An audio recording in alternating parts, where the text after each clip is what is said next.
नमस्कार मित्रों, आप सभी का हमारे इस क्लास में स्वागत है। और आज हम आपको अपने इस क्लास में ज्ञानाश्रय भक्ति के प्रमुख कवि एवं उनकी कृतियां लेकर के उपस्थित हुआ हूँ। जैसा कि इसके पहले हमने कबीर दास की प्रमुख विवेचना को पढ़ा था और उनकी रचनाएं पढ़ी थी क्लास नंबर 1 में। आज क्लास नंबर 2 में शेष बचे हुए ज्ञानाश्रय या संत काव्यधारा के प्रमुख कवि एवं उनकी रचनाओं को लेकर के उपस्थित हुआ हूँ।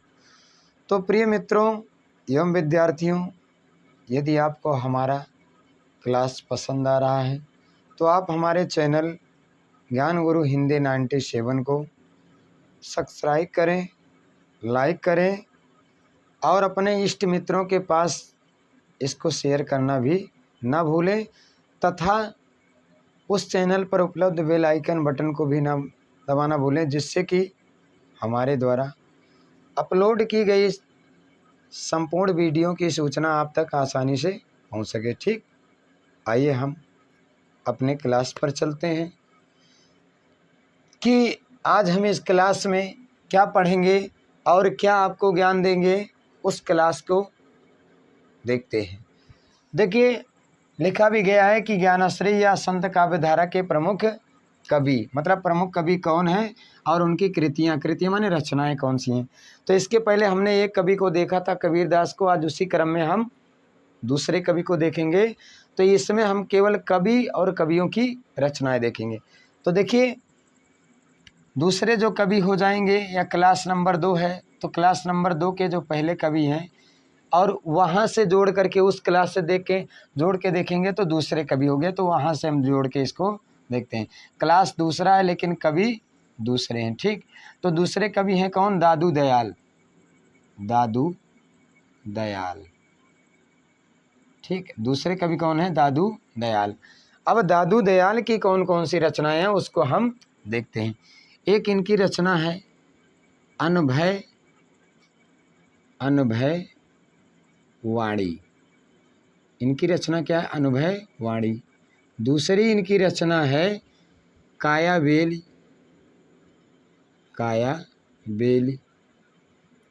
ठीक, काया बेली। और तीसरी रचना इनकी जो है, ठीक, तीसरी रचना इनकी जो मानते हैं कुछ इतिहासकार, वह है अंगबधू।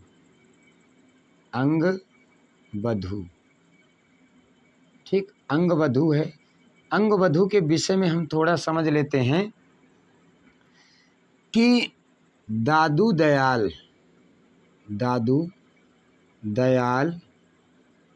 के पदों का, यानी दादू दयाल के पदों का यानी संकलन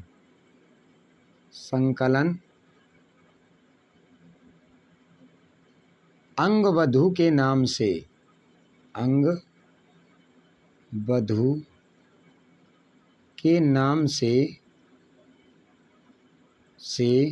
दो लोगों ने किया था। ठीक है, यानी क्या? रज्जब प्लस दादू दयाल, यानी रज्जब ने किया था। कौन किया था?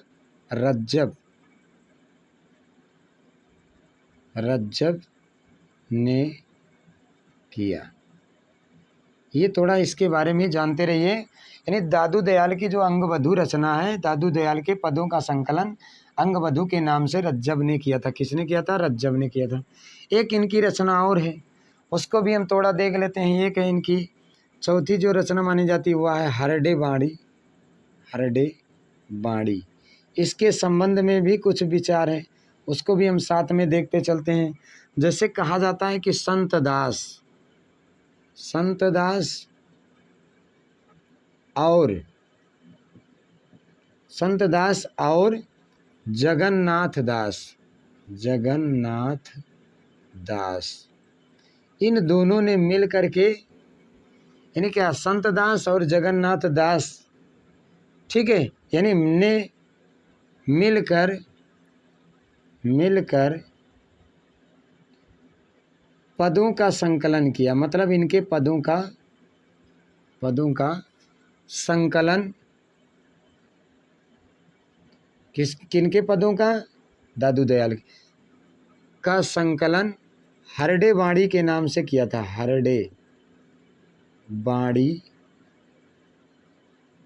के नाम से किया। ठीक है, हरडे वाणी के नाम से किया था। हरडे वाणी का मतलब हृदय की वाणी, हृदय की आवाज, हृदय की आवाज। ठीक, ये तो हो गई 3 रचनाएं किसकी? दादू दयाल की।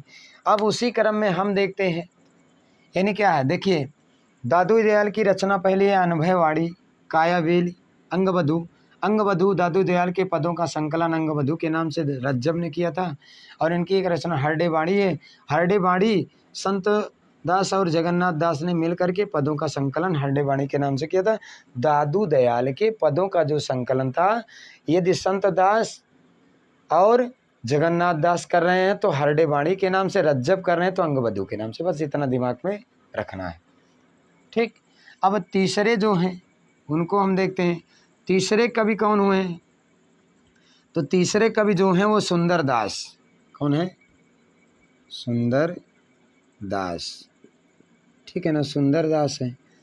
तो सुंदर दास ने के कौन कौन सी रचनाएं हैं? तो इनकी एक रचना है ज्ञान सागर, ज्ञान सागर।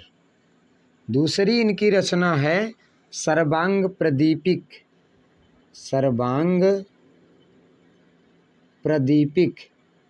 ठीक है ना, प्रदीपिक। उसके बाद इनकी अगली रचना है, वह क्या है? सर्वांग एवं प्रदीपिका, सर्वांग एवं योग प्रदीपिका। आगे लिख देते हैं सर्वांग योग प्रदीपिका। उसी क्रम में अगली जो इनकी रचना है चौथी, वह है सत्संग प्रभाव, सत्संग प्रभाव। अगली इनकी रचना है पंचेडीय चरित,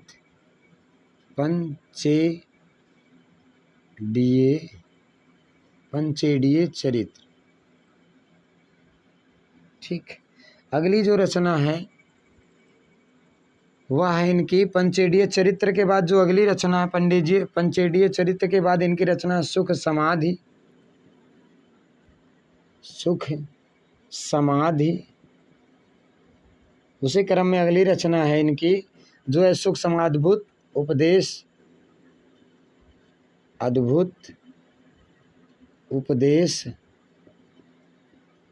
अगली रचना इनकी है उसी क्रम में स्वप्न प्रबोध, स्वप्न प्रबोध। ठीक, उसी क्रम में अगली रचना इनकी है वह जो है क्या है? वेद विचार, वेद विचार, वेद विचार। अगली रचना है इनकी पंच श्रवण, पंच प्रभाव, पंच प्रभाव। अगली रचना इनकी है वह क्या है? ज्ञान झूला, ज्ञान झूलना। ठीक, अगली रचना जो है अंतिम इनकी रचना है वह है उक्त अनूप, उक्त अनूप। ठीक, तो ये तो थी किसकी रचनाएं? ये थी सुंदर दास की रचनाएं। उसी क्रम में हम देख लेते हैं गुरु नानक जी की रचनाएं। देखिए हम देख रहे हैं शेष बचे हुए क्लास नंबर 2 में शेष कबीर के बाद शेष कवियों की रचनाएं और उनकी, यानी क्या, कवि और उनकी रचनाएं। तो जिसमें हम दादू दयाल की पहली रचना अनुभयवाणी, कायाबेली, अंगवधू, हरडे वाणी। अंगवधू का दादू दयाल के पदों का संकलन, क्या पदों का संकलन अंगवधू के नाम से रज्जब दास ने किया था, रज्जब ने किया था। हरडे वाणी पदों का संकलन जगन्नाथ और संत दास ने किया था। उसके क्रम में क्या है? सुंदर दास हैं। सुंदर दास की रचना है ज्ञान सागर, सर्वांग प्रदीपिका, सर्वांग योग, प्रदीपिका, सत्संग, ठीक है ना, क्या है सत्संग, सॉरी यहाँ सत्संग थोड़ा मिस्टेक है, इसको सही कर लेते हैं, सत्संग आधाता रहेगा। सत्संग प्रभाव, पंचेडीय चरित्र, सुख समाधि, अद्भुत उपदेश, स्वप्न प्रबोध, वेद विचार, पंच प्रभाव, ज्ञान झूलना, उक्त अनूप। ठीक, अगले पर हम देखते हैं शेष बचे हुए अन्य कवियों को देखते हैं। 3 तक यहाँ पर देखे हैं अगले पेज पर, यानी ये आज आपका पहला पेज है। पहले पेज में हमने देखा किसको, दादू दयाल और सुंदरदास को और उनकी रचनाओं को। अगले पेज में हम देखते हैं जो है गुरु नानक देव की प्रमुख रचनाएं। उसी क्रम में हम देखते चलेंगे पेज नंबर 2 पर। ठीक, यानी पेज नंबर 2 पर हम देख रहे हैं, पेज नंबर 2 है, तो पेज नंबर 2 में हम किसको देख रहे हैं, पेज नंबर 2 में हम देख रहे हैं, यानी क्या 3 तक देखे तो यानी तो चौथे कवि हैं, वह कौन, गुरु नानक देव, गुरु नानक देव। ठीक, गुरु नानक देव, और इनकी रचनाएं कौन कौन सी है उसको हम देखें। जैसे जपू जी, इनकी पहली रचना है जपू जी। दूसरी रचना इनकी है रहीरास। तीसरी इनकी रचना है रेहिला। ठीक, चौथी इनकी रचना है सोहिला। चौथी रचना है सोहिला, रेहिला, सोहिला। और 5वीं इनकी रचना है असदीवार, असादी बार। ठीक, असादी बार।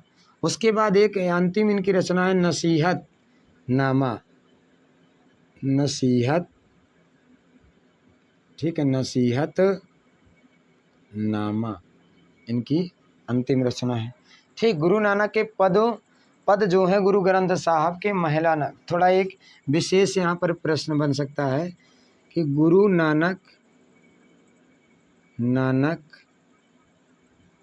के पद, ठीक है ना, गुरु नानक के पद जो हैं गुरु ग्रंथ साहब में, मतलब इनके क्या है, सिख का जो ग्रंथ है गुरु ग्रंथ साहब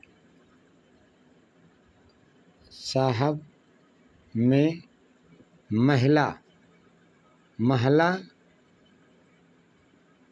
के नाम से मिलते हैं, यानी महिला नामक प्रकरण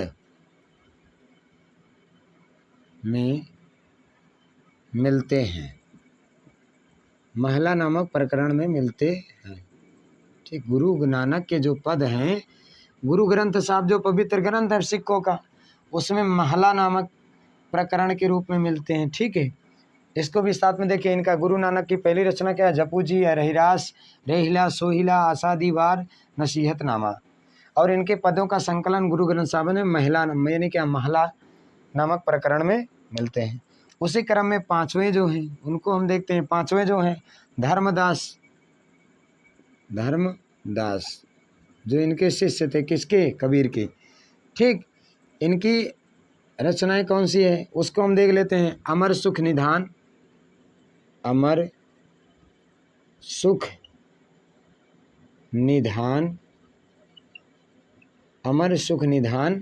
और दूसरी रचना इनकी है धनी धर्मदास की वाणी, धनी धर्मदास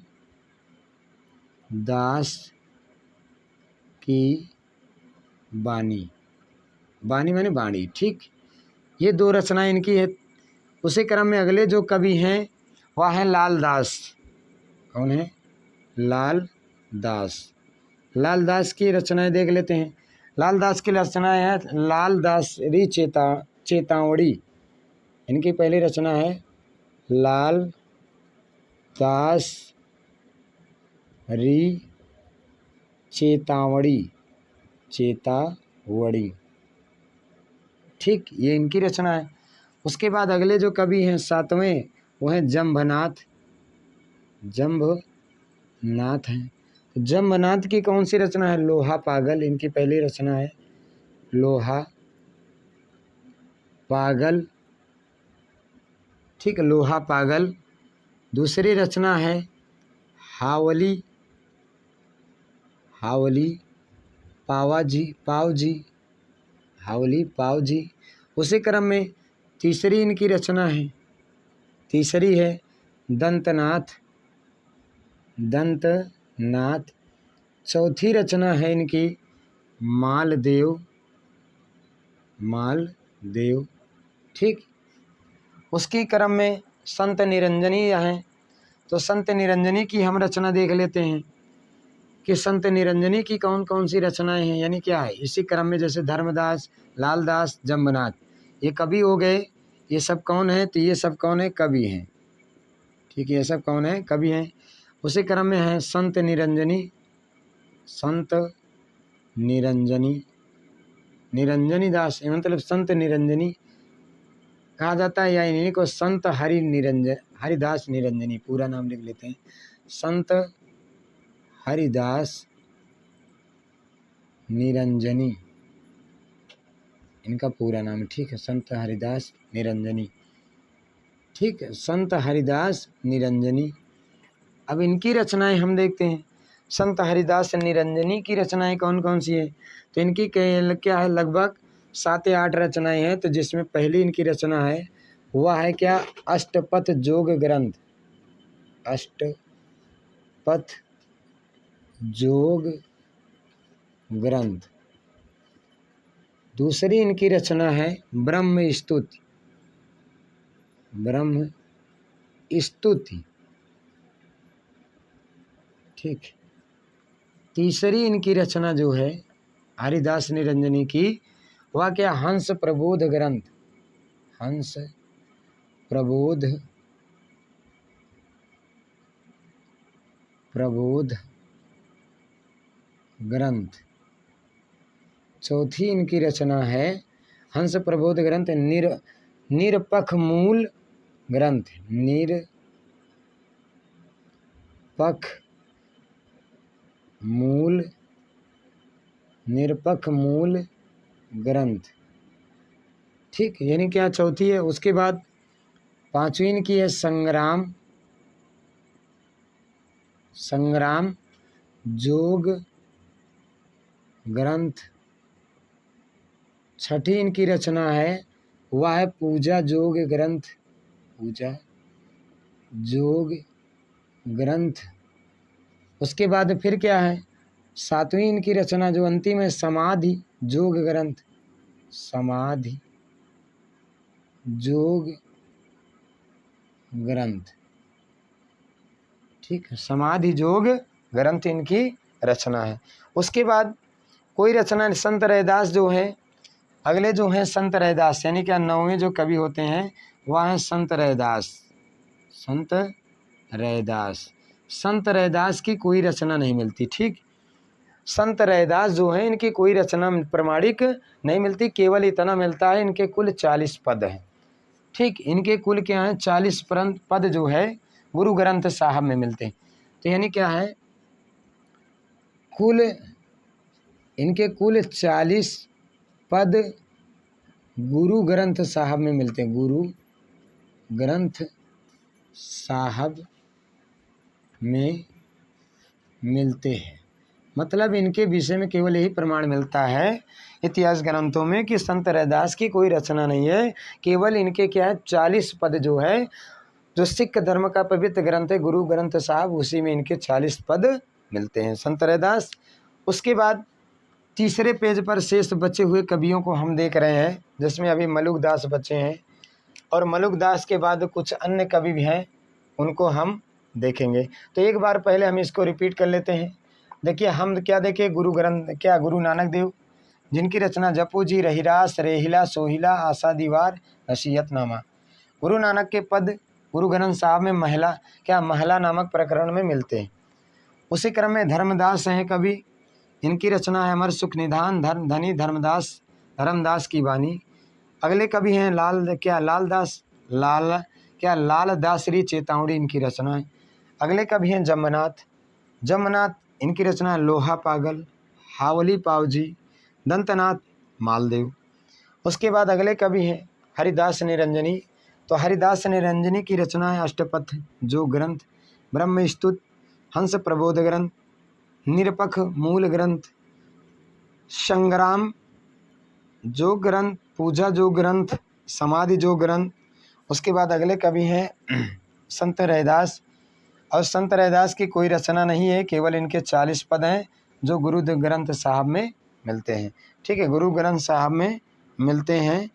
तो संत रैदास के ये 40 पद जो हैं। ठीक, तो प्रिय मित्रों एवं विद्यार्थियों, यदि आपको हमारा यह क्लास पसंद आया तो आप हमारे क्लास पर अधिक से अधिक संख्या बढ़ाने के लिए हमारे चैनल को शेयर करें, जो आपके सेवा में तत्पर है। ज्ञान गुरु हिंदी 97 के नाम से यूट्यूब पर, उसको आप सब्सक्राइब करें, लाइक करें और अधिक से अधिक इसका लाभ उठाएं। ठीक, धन्यवाद।